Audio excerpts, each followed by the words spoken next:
Wait a minute for all attendees to trickle in.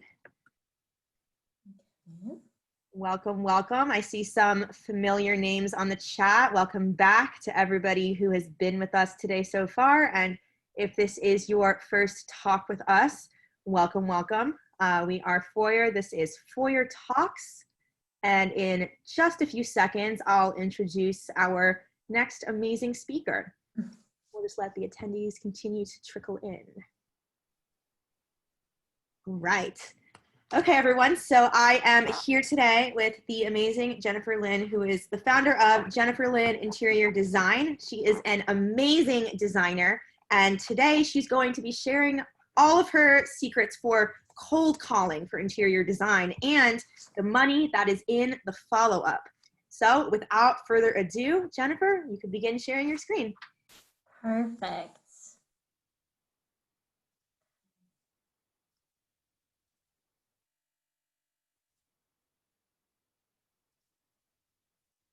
Okay, here we go. So cold calling.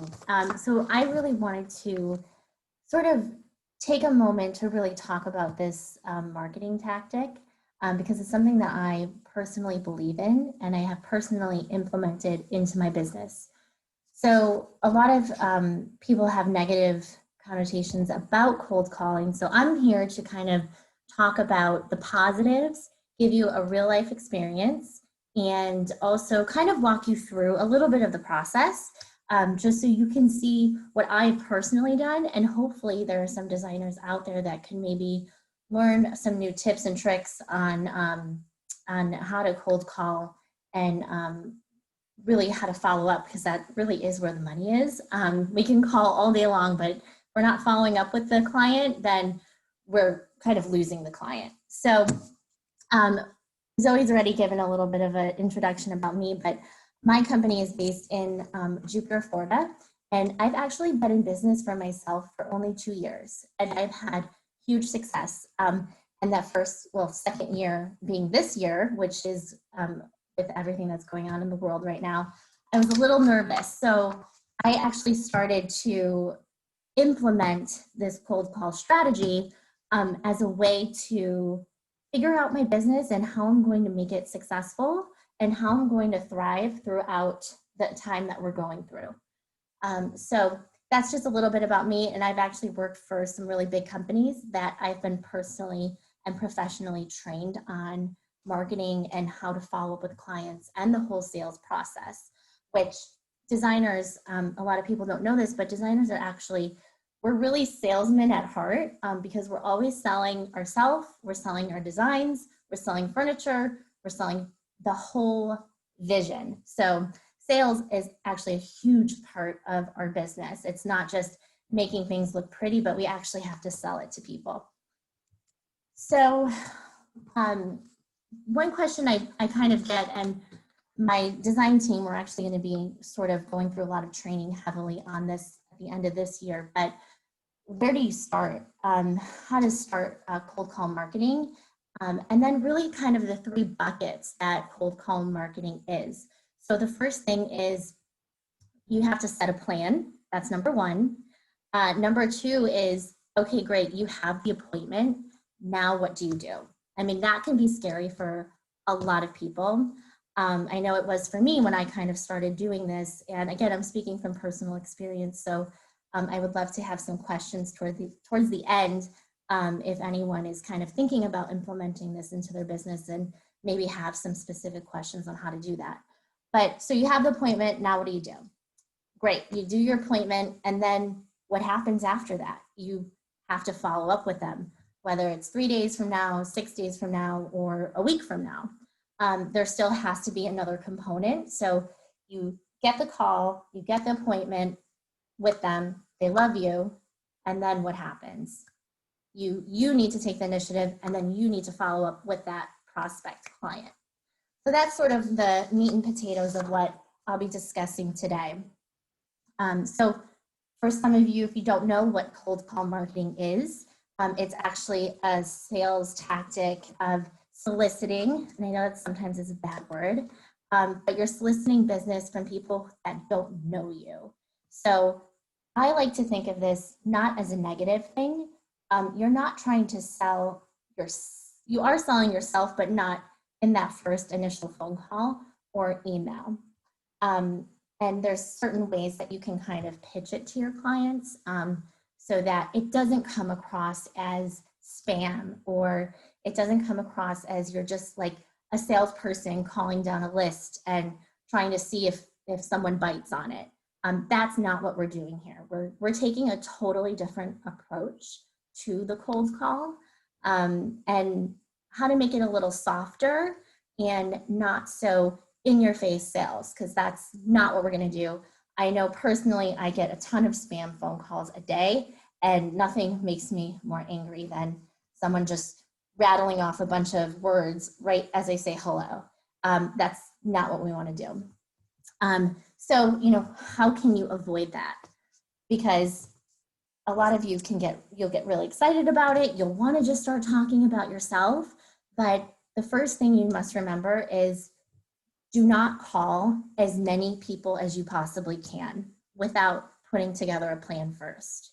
And then the second thing is you don't want to sell your prospect right away. So again, in that initial phone call, you really want to make it friendly, make it fun, because if it's not fun for you, it's not going to be fun for the person on the other end. And that's something to really, really consider. And then it'll also come across as that you're trying too hard, and nobody likes that. So again, you want to try and not do things that will come across that way. And then also the third thing not to do is don't develop a call script. I cannot stress that enough. Again, it'll come across as that person on the other end is just another call that you're making, and you do not want that, trust me. We're selling a different service and a different, essentially a luxury service that these clients they're really benefiting from. So I think it's important for you to always remember, keep it pleasant, make it enjoyable for you and your prospect client, and don't just try to sell yourself right away. Like, it's okay to have a conversation with someone first, and then kind of have it naturally lead. Maybe it leads to a meeting, maybe it leads to a 5-second phone call, them saying, I'm not really interested in working with a designer for whatever reason. And again, it depends who you're reaching out to. So I kind of told you the things not to do. Now, this is sort of what I'll call the new rules of cold call marketing. And then I'll show you how to implement them in your interior design business. So the first thing, as we were discussing before, is to master the art of the cold call. So you want to make it as efficient as possible. You want to make sure you're doing your homework before you're picking up the phone. You want to have a list that is meaningful, and also some people that you want to work with. Again, if you look on Google and maybe there is a local, for example, a contractor in your area, and maybe they have terrible Google reviews and just people don't say good things about them. Well, you have to think to yourself, well, do I really want to associate myself with that particular contractor? No. So don't even call them. Don't even waste your energy and time on trying to get their business, because it's not someone that you want to align with in the long run. So this isn't about a quick sale. This is about building a relationship with the person on the other end. And it definitely takes a lot of time to get there. It's not going to happen in the first call or the first email. It will take some time, but that's okay. You have to have this strategy in place so that you can properly follow up with that particular client, and then kind of take it from there. So use strategies. That's also, I kind of segued into that a little bit. But for example, I love giving real life examples.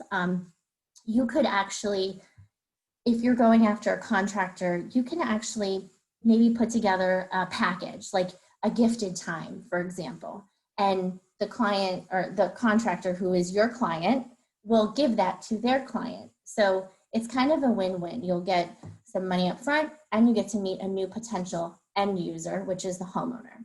So when I'm saying use strategies, that's kind of the tactic that I'm thinking of, is how to get creative versus trying to sell someone package A, B, or C. Well, they might not fit into A, B, or C, so you have to be a little bit flexible, and you have to really tailor it to that person that you're going after. But you need to establish who is that person you're going after. And then the second part of it is to make this a part of your business strategy. This has to be something that you are doing on a regular basis. If you do this once a year, it's not going to pay off. You need to be kind of setting some time for marketing, or making some phone calls, some emails. I know I would take Sunday nights and send out some emails to top contractors in my area. Sunday night, they would get it Monday morning, and then I'd hear from them on Monday, or send then a reminder for me to follow up with them on Wednesday. So having some sort of strategy in play is huge. That's going to make this really, really work for you. And then the next thing is set as many appointments as you can with the right people. The more people you're calling, maybe that first 10 on your list, maybe you had 0 success with them, you couldn't get anyone on the phone, no one called you back, go after another 10. You got to keep doing it, or else it's not going to pay off. You can't just do it one time. And then the other thing I love about cold call marketing is it's free marketing. You do not have to pay $1 for this. This is you putting in your time, you're investing your time, and yes, your time is worth money, but it's something that you're personally doing for your business to make it successful. So that's another thing that I personally, in my business, I love doing cold call marketing, quite frankly, because then I know that client on the other line, they either want to work with me or they don't, and then we're done. There's Facebook advertisements, Google advertisements, there's all sorts of different marketing schemes that you can do, and spend a lot of money, and you don't necessarily see the benefits right away, which can be frustrating. That's why I really love this cold call marketing strategy, because it costs you no money.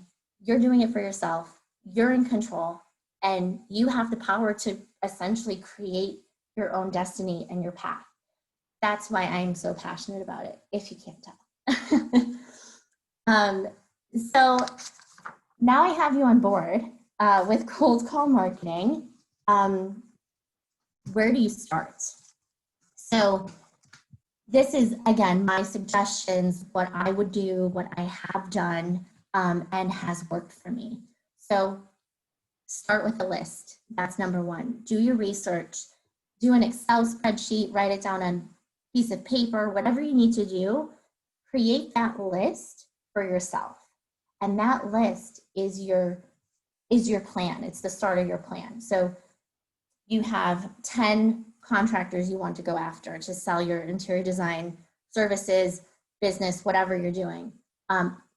Write those 10 down.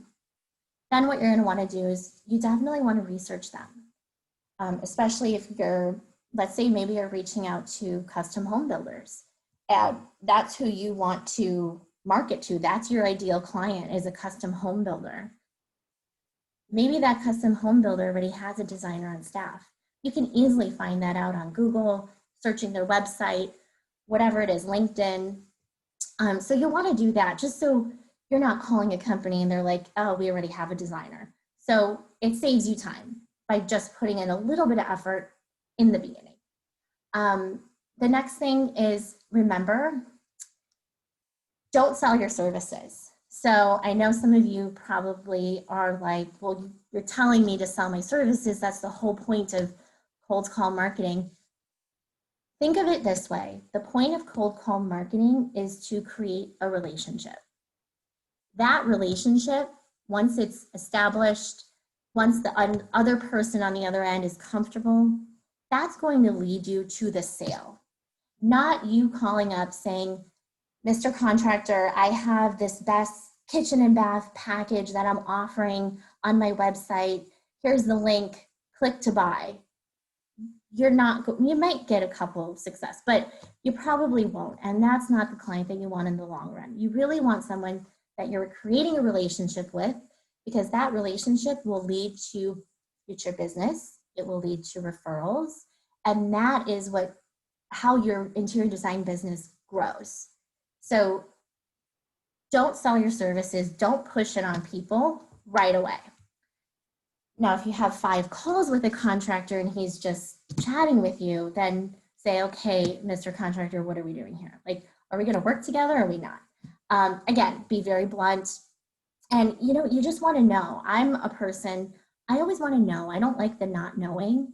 It's either yes, you see potential, or no, you don't see potential. And then we can go our separate ways. So if you learn anything from this talk, I would say just don't be pushy. That's it. Everything will naturally flow, and it's going to take time. It's not going to happen overnight. It's just not. And that's okay, because you're building your business and you're building your brand and you're building your design clientele. That's fine to do. So here's an example, and this is my case study. So this is actually what I've done. So my goal in the beginning of the year, when I had only about a week of downtime during this whole time we're going through, I was thinking about, okay, how am I going to set my business up for success? What am I going to do? What's my goal? Who do I want to work with? Because that's something that we struggle as designers, especially if you are new in business. You don't know your ideal client until you know your ideal client. So when I first started, I was taking on any client that would contact me. I'm like, yes, I'll work with you. Yes, I'll work with you. Now I've kind of seen that, and I've weeded out the type of people I want to work with and what projects I'm going to take. Because every client is not your client, and that's okay to do. You don't have to work with everybody. So my goal was to focus on contractors. So I really wanted to take contractors because they are the ones that are getting business time and time again. Unfortunately, if someone's looking to do a remodel on their home or kitchen or bathroom, 9 times out of 10, they're not calling a designer first. I don't agree with it. I think they should start with the designer first, and then you bring the contractor in, but that's not the world we live in. The world we live in, someone says, I want to redo my bathroom. Who's my local contractor? Who did my neighbor use? And then they call that contractor, they come out, walk the job, and then say, okay, we'll do it, X amount, great. So I wanted to go after that person because that contractor can benefit from what I can offer. So again, I'm providing a service to the contractor to help him. And that's my sales. I'm showing that contractor how I can help you make your business successful. Guess what, contractor? You don't have to go shopping with the client. That's my job. And I'm going to take time away from, free up your time by taking that element of drawings of the bathroom, tile selections, plumbing fixtures, and I'm going to do that for you so that you can go focus on your next client and sign someone else up. And you can feel comfortable that I have that client and I'm going to take them through from A to Z. And then give you our list of selections and specifications, and you're on your way. And they love that. They love not having to go shopping. And I can't tell you how many times I've had a contractor say, if I don't get another phone call of what faucet or what tile I should use in my bathroom, he goes, I'll be a happy person. So anyways, I'm identifying a problem and I'm coming up with a solution. So that's my strategy. So I identified who I wanted to reach out to, my target audience, who am I going after, my plan, how am I going to help them, and then what's the action? Am I sending an email first? Am I sending a phone call first? Maybe. And I'm not against email. Everyone lives in the world we are in now. Everyone's on their phone. Everyone's on Facebook. Everyone has access to email. They see the email. Phone call, they can dismiss it a little bit easier without you getting a chance to at least get your foot in the door. So either way you want to do it, I think it's completely fine. And then remember, don't sell yourself in the first meeting. So the results. So basically, I reached out to 10 contractors. I got five that responded, 2 weren't interested, and then the other 3 were interested. So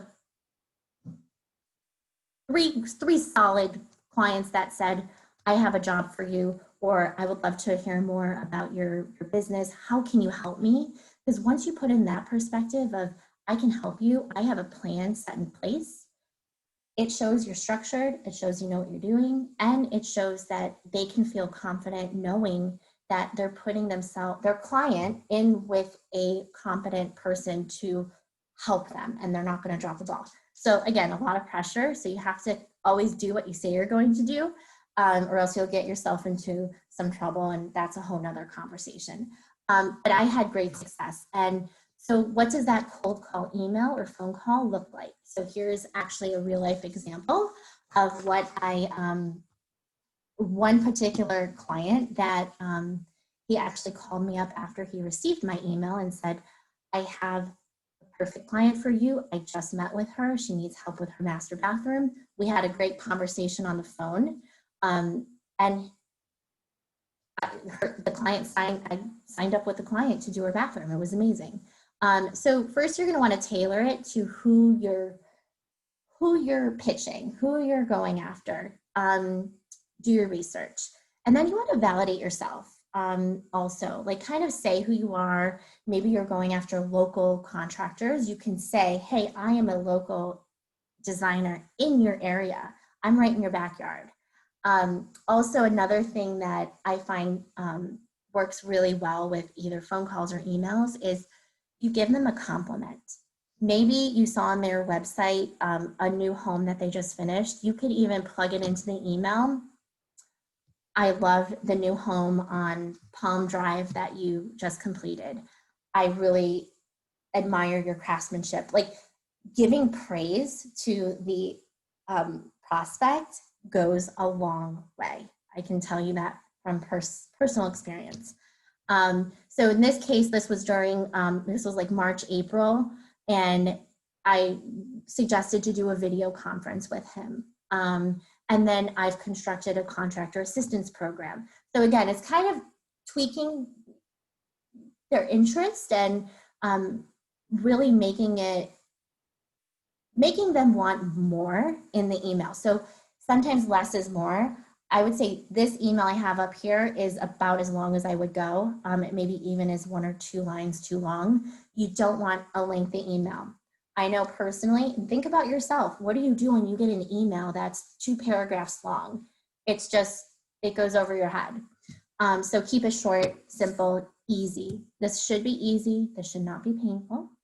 And then also be appreciative of their time. I mean, that's a huge component too, because it shows that you really respect and value them as a professional business person. And again, this was towards contractors. So business to business relationship that turns into end user clients. So, and then finally, don't use a template. You kind of want to tailor it to that specific person. Customization goes a long way as well. So great, you got an appointment. Now what do you do? It's super easy. So if they're giving you time, whether it's in person, on a video call, they are obviously interested in something that you had to say in that first initial call. So you kind of have to figure it out as to what, why do they want to take your call? And it's okay for you to ask them questions. I always say, you want to let them talk first and you listen. There's nothing worse than someone interjecting as someone else is trying to talk. You want it to be as professional as possible, and you really want it to come across, whether it's on the phone, video call, or in person, that you care. I mean, again, caring, being compassionate, understanding their time's valuable, all of those simple things that sometimes we forget about, that's how you're going to grow your business. And that's how you're going to set yourself apart from another designer in your area. Maybe they're not doing that. And always ask when you're in that meeting, ask them what they're working on. Seem interested in their projects. Maybe they have an upcoming project that's 6 months down the road that they're getting ready to submit for permits. It's a new build. You never know. So again, just keeping it conversational and not selling a specific package and expecting to get a sale right in that meeting, because it might not happen.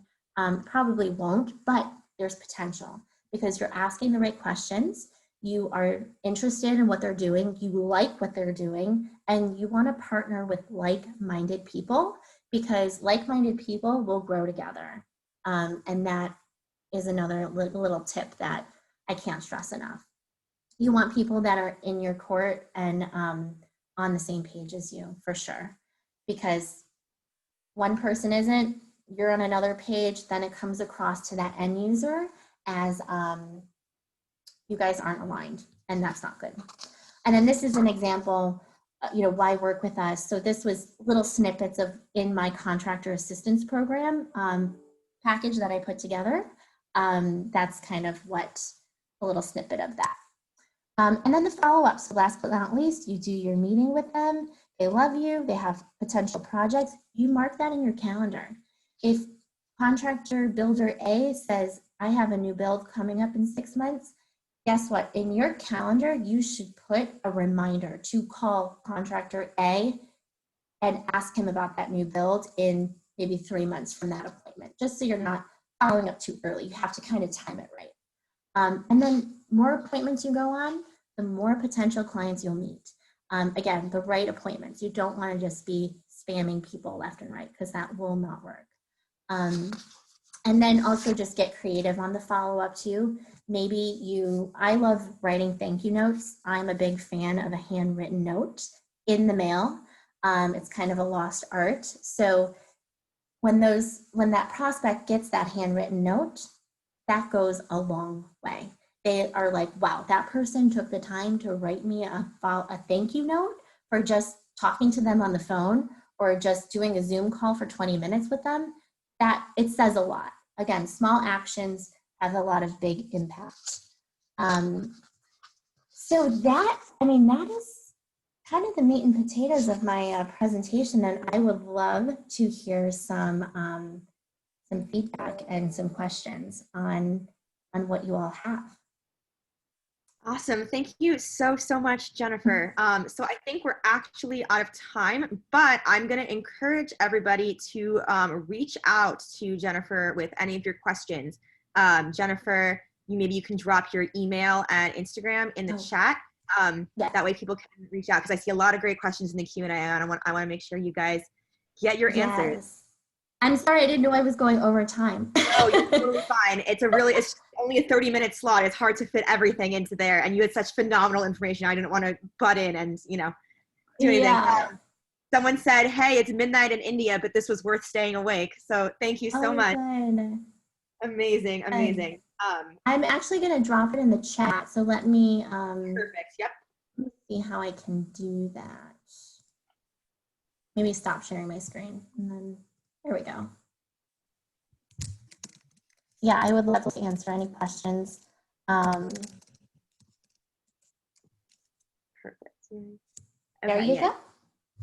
Awesome. I'm just going to send that again to all panelists and attendees. All right. So you have Jennifer's email, everybody. Be sure to copy and paste that.